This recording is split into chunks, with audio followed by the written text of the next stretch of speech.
Tá começando o nosso Bendita Hora, o melhor programa da tarde brasileira. Boa tarde para você, gente. Aliás, hoje nós iniciamos o programa com uma visita muito especial. Nós estamos recebendo o Frei Francisco Belotti, presidente nato da Associação e Fraternidade São Francisco de Assis. Então, hoje é o meu aniversário, eu peço a bênção do Frei. E a gente quer também falar hoje sobre algo muito especial que vai acontecer aqui na Rede Vida de Televisão. Frei, o senhor que é presidente nato da associação, temos algo muito importante que ocorrerá nesse sábado aqui na Rede Vida. Conta pra gente. Isso é um prazer, uma alegria poder estar aqui mais uma vez junto com você. Isso é muito bom para mim te encontrar e nesse dia tão especial para você. Que Jesus e Nossa Senhora derrame sobre você todas as bênçãos do céu. Amém. E te faça alegre, feliz e saudável. Amém, Frei. Muito obrigado. E gostaria de aproveitar para convidar a todos para participar da Bela Itália. Esse programa maravilhoso italiano, eu sou descendente de italiano, e também às 19h30. E nesse programa nós falaremos de um assunto tão importante, que é o nosso querido e amado, os barcos hospitais, que o primeiro se chama Papa Francisco. E aliás, quantas vidas salvas, né, Frei? Olha, em 4 anos de trabalho, com aproximadamente 400 mil atendimentos. Puxa, glória a Deus. Então isso é muito importante, é um divisor de águas naquele estado, naquela região. A gente quer parabenizar mais uma vez pelo empenho, pela coragem, um exemplo, realmente um seguidor de Jesus, vive a radicalidade do Evangelho, Frei, e temos um VT para a gente acompanhar. Olha só. Show solidário Rede Vida em prol da Associação Lar São Francisco. Dia 23 de setembro, às 19h, temos um encontro especial com a Bela e os tenores, abraçando a causa do barco hospital. Um programa repleto de testemunhos impactantes e muita música boa. Contamos com sua presença nessa noite tão emocionante. Aqui, na Rede Vida, o canal da família. Você viu, dia 23, às 19h, 7h da noite. E claro, esse trio tá fazendo um bem danado. Esse trio abraçou o projeto, né, Frei? Isso é importante que todos reconheçam, né?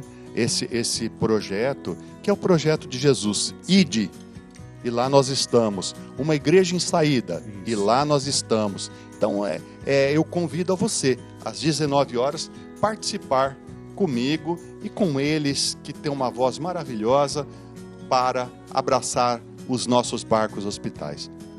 Muito bem. Frei Francisco, muito obrigado. Que Deus continue também o abençoando. E sou também um fã seu, viu? Obrigado, viu? Deus abençoe. Quando a gente foi começar os barcos, pode falar. Nós estamos no ar, pode falar. Estamos no ar. Olha, quando foi para começar os barcos, o pessoal dizia assim para mim, os hospitais em terra firme, tá tudo balançando, tá tudo assim, meio falido, e como que vai colocar um barco sobre as águas? E eu disse assim, Deus proverá, porque eu também não conhecia um barco, um hospital naval, eu não conhecia, e Deus provê e proverá, e já estamos indo para o 3º, Papa Francisco, São João Paulo II e agora São João 23. Muito obrigado. E a gente agradece o Frei Francisco e agora vamos para a vinheta da nossa abertura.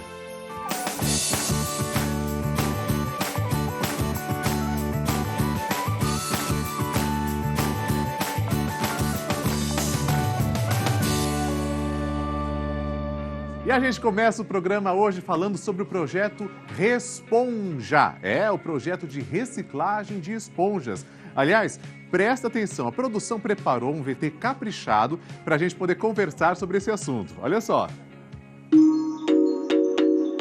Em parceria com a Terra Cycle, um grupo de voluntárias em Brasília criou o Responja, uma iniciativa para expandir a reciclagem de esponjas na cidade. As idealizadoras do projeto divulgam a reciclabilidade das esponjas, fornecem as caixas coletoras e enviam as esponjas usadas para o programa de reciclagem gratuito da Scotch-Brite Terra Cycle.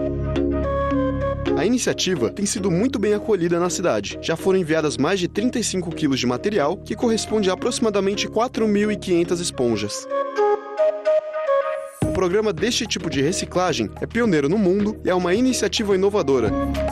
O sucesso de qualquer ação de cunho socioambiental dependerá sempre do envolvimento direto da indústria, da sociedade e dos consumidores. A TerraCycle é uma líder internacional em soluções inovadoras de sustentabilidade, criando e operando plataformas inéditas em reciclagem, materiais reciclados e reutilização.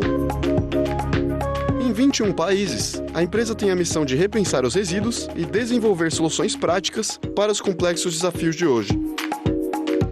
Para saber mais sobre o projeto Responja, fique no Bendita Hora.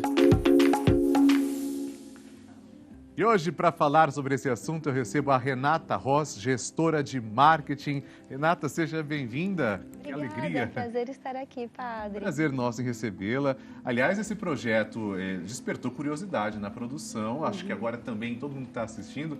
Conta para nós, como é que surgiu a idealização desse projeto? O projeto surgiu em 2014. Foi uma parceria, né, com o fabricante, com a Scott Bright. Então, a TerraCycle tem como característica solucionar resíduos de difícil reciclabilidade. Sim. São aqueles resíduos que já não são aceitos pelas cooperativas, que mesmo que você coloque no coletor, na coleta seletiva, eles não são aceitos pelas cooperativas.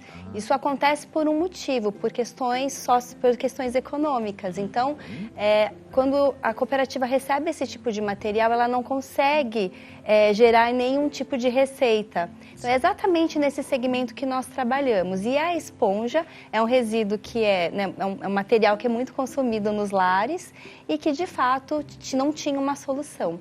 Então, essa, inclusive, é uma solução pioneira no mundo. Puxa, exatamente. Então, até pouquíssimo tempo, nenhum país reciclava esponja, então o Brasil foi pioneiro nesse sentido. E qual que é o objetivo maior desse projeto? O objetivo é, de fato, oferecer uma solução para os consumidores, né, que podem enviar esses resíduos. Então, qualquer pessoa, em qualquer lugar do Brasil, consegue enviar de forma gratuita para a TerraCycle.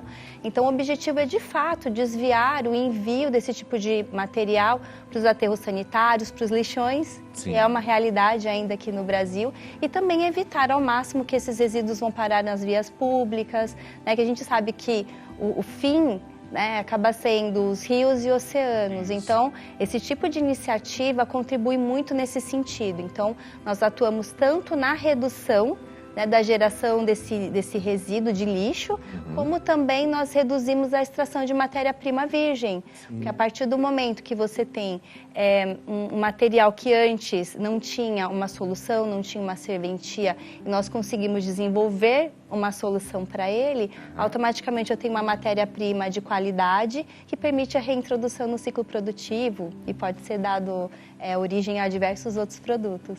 Que interessante. Nós falamos das esponjas, né? Mas quais outros materiais também são assim o foco principal da TerraCycle? O foco principal da TerraCycle é qualquer resíduo de difícil solução. Qualquer um? Qualquer um.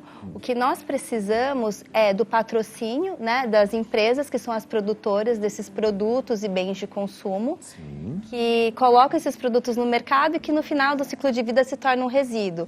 Então, pelo fato de serem resíduos complexos e que com alto custo para processamento, obrigatoriamente nós precisamos dos fabricantes patrocinando, financiando essa iniciativa. Então, nós temos reciclagem de brinquedos, nós temos reciclagem de diversos outros tipos de produto, materiais de escrita, por exemplo. Sim, é interessante porque o consumidor também pode ajudar. Aliás, tem pontos de coleta? Como é que o consumidor sabe onde é que ele pode colaborar? Sim, no nosso site, o consumidor consegue ter acesso aos pontos públicos de coleta. Nós temos cerca de 300 pontos públicos de coleta, mas, na verdade, nós temos mais de 10 mil locais que coletam esponjas. Isso, dos quais 300 são públicos, né? Ou seja, são locais que estão abertos à comunidade levar as esponjas.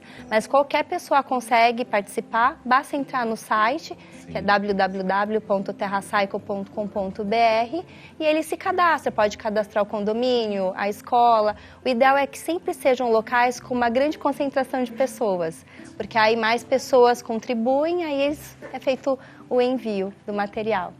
Bom, Renata, o material é recolhido e aí vai acontecer alguma coisa, o processo de reciclagem. Isso. Só que você vai me contar isso já já. A gente vai perguntar aquilo que eu disse que ia falar para a Renata, só que primeiro vamos ver um VT com mais dados da reciclagem no Brasil.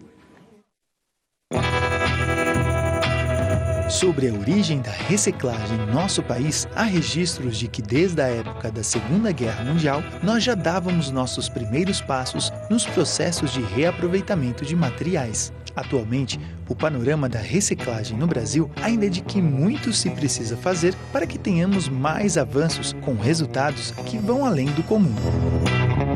De acordo com o Sempre, o Brasil está entre os maiores recicladores de papel do mundo, com pouco mais de 5 milhões de toneladas do material. Voltando para o processo produtivo, apenas 41% da população brasileira tem acesso à coleta seletiva.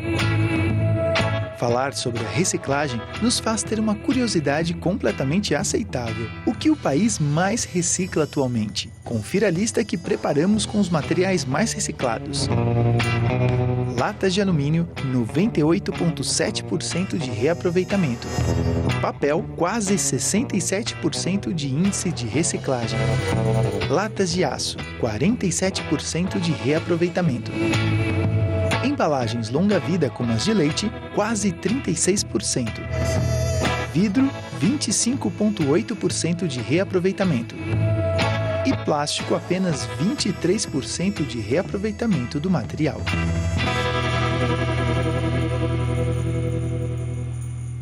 Isso é muito interessante, Renata. E eu quero te perguntar, porque na cabeça da gente, né?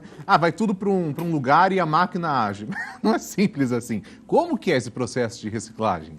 Bom, o processo de reciclagem padrão, né? Quando nós pensamos em cooperativas, centros de triagem, geralmente vem mais ou menos desse jeito mesmo, tá? Então, as cooperativas, na maioria das vezes, aqui no Brasil é tudo muito mecânico, é muito manual ainda. Os países mais desenvolvidos, geralmente é tudo mais automatizado. Mas aqui, basicamente, as cooperativas recebem esses resíduos que vêm das residências, que vêm da coleta municipal também, muitas vezes, depende muito do município. Sim. E eles têm os operadores que ficam numa esteira e eles ficam separando por tipo de material. Cada um tem a sua seção do que eles coletam. Então, e aí, falando especificamente sobre esses resíduos que apareceram no VT, né? Que são resíduos que as cooperativas conseguem ser remuneradas a partir da separação e da venda desse tipo de material. Você acredita, Renata, que falta ainda conscientização por parte da sociedade? Ou isso já está avançado? Qual é a sua avaliação pessoal? Avançou muito, né? Avançou muito. Nós temos ainda alguns gargalos, na verdade, mas houve um avanço. Então, a reciclagem de alumínio, que hoje em dia tem uma taxa altíssima aqui no Brasil, é um dos países que mais recicla alumínio no mundo.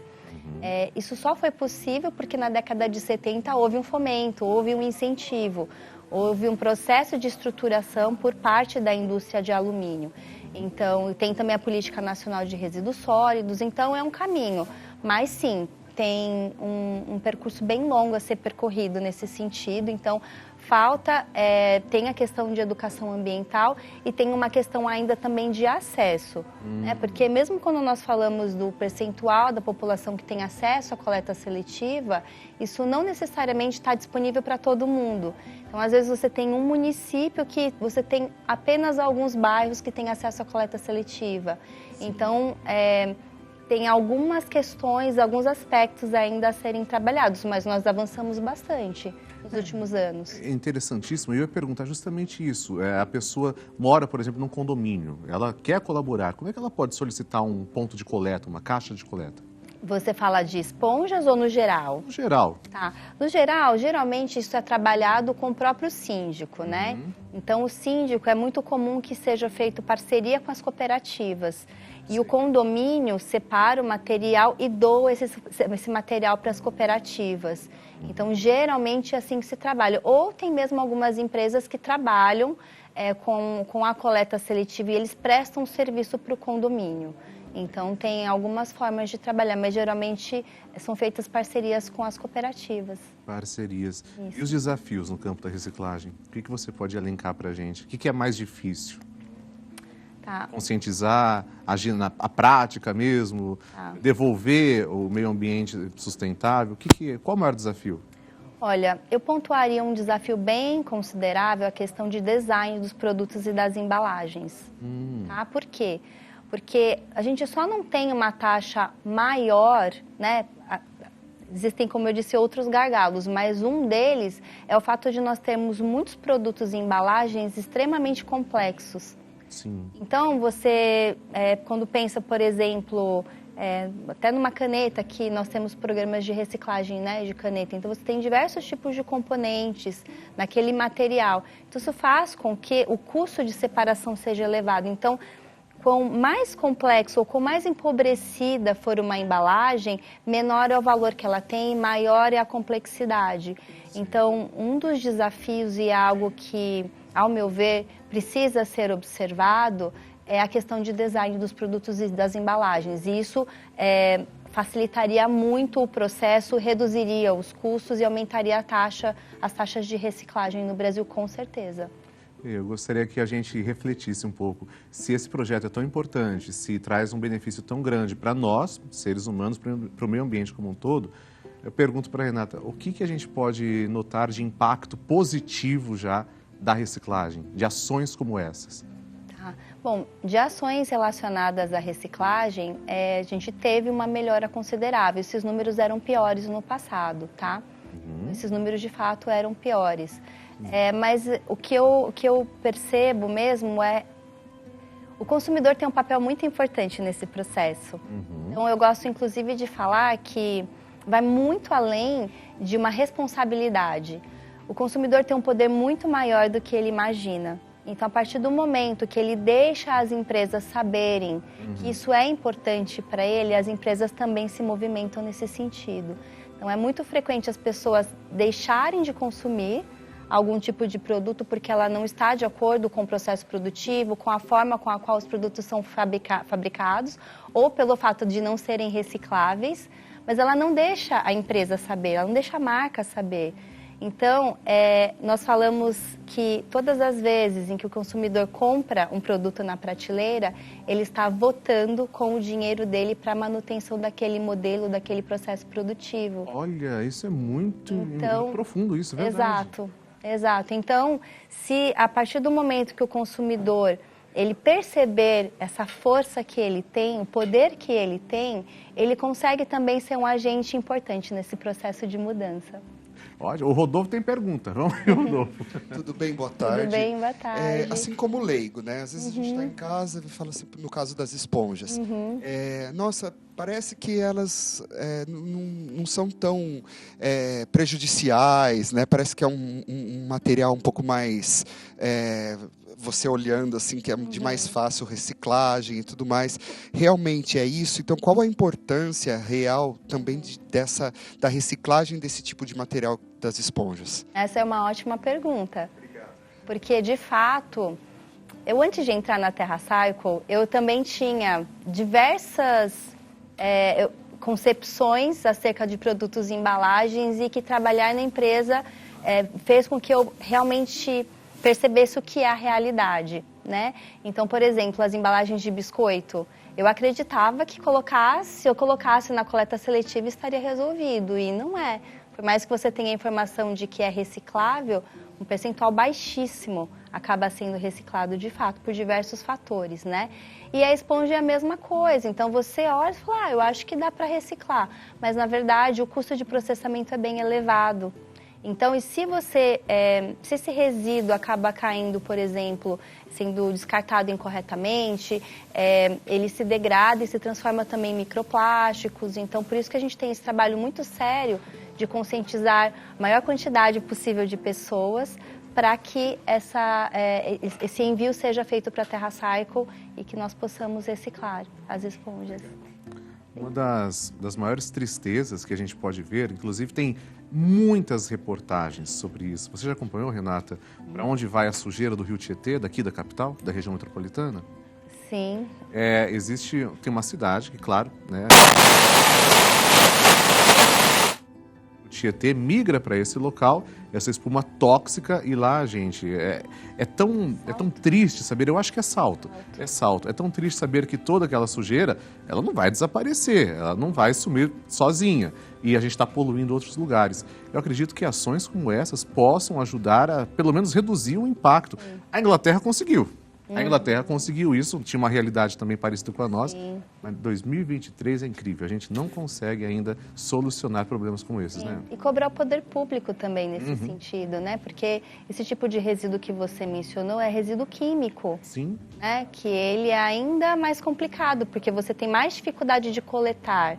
Né? Quando a gente fala de resíduo sólido, você consegue estabelecer algumas barreiras, então a coleta acaba sendo facilitada. E até um ponto importante quando a gente fala, a gente ouve com muita frequência, né? Ah, o plástico X demora 300 anos, 100 anos para se decompor. Na verdade, gente, plástico não se decompõe. Não se decompõe? Não, o plástico ele se degrada. Tá? O processo de decomposição só acontece com aquilo que a natureza produziu. Sim. Tá? Então, o que acontece, isso na verdade é um ponto que a gente tem trabalhado muito para esclarecer as pessoas, porque ele não demora isso para se decompor, ele demora para se degradar, mas ele vira o quê? Microplástico. Microplástico. Exatamente. Então, assim, o plástico que foi produzido, né? Estou falando de plástico especificamente, mas só para ficar mais claro, mas o plástico que foi produzido, se ele não é reciclado, se ele não é incinerado, ele continua aqui, ele está aqui no planeta Terra em algum lugar, ele só mudou o formato, mas ele continua. Pobres futuras gerações, né? A gente tem que conscientizar e também tem muita responsabilidade. Sim. Renata, só uma mensagem final, então, que a gente está terminando o primeiro bloco. Qual mensagem você deixa para quem está assistindo agora a Rede Vida? E também se teve um impacto positivo com a pauta de hoje. Sim. Bom, primeiramente, eu quero deixar uma reflexão realmente para as pessoas que estão assistindo, os consumidores, sobre o papel, a importância que cada um de vocês tem. Né? Então, tanto nas ações diárias, do dia a dia, quanto também nessa questão de decisões, escolhas e deixar as marcas saberem o que é importante para você, porque muitas vezes eles querem saber, mas a gente não fala. Então, e a outra também é participar dos nossos programas. Claro, inclusive, está aqui os contatos. Ó. Primeiro contato, acesse o site terracycle.com.br, está aqui, ó, aparecendo.